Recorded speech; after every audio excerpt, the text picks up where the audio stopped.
Today, we are honored to support the Progeria Research Foundation and the extraordinary patient community behind this work.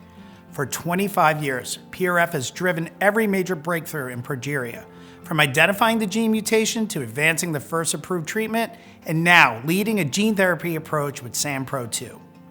Gene therapy represents a pivotal step forward, targeting the underlying genetic cause of the disease. We approach this manufacturing milestone with deep responsibility, bringing our AAV expertise and longstanding commitment to rare disease programs to help advance SAMPRO-2 towards clinical development. This collaboration reflects science in service of patients at its best, uniting foundation-driven discovery and specialized manufacturing to confront a devastating disease. The work behind this program over the past 25 years is truly extraordinary. 90% of progeria cases is caused by a single base mutation in the lamin A gene, a one-letter change in the DNA that alters the protein.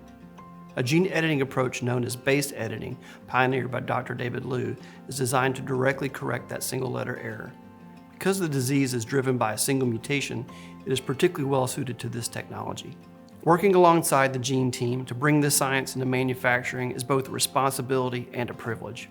Our role is to steward the therapy with rigor and precision so it can safely advance toward clinical trials, not only as the first gene therapy for progeria, but as a work that may inform treatments for other serious single gene disorders.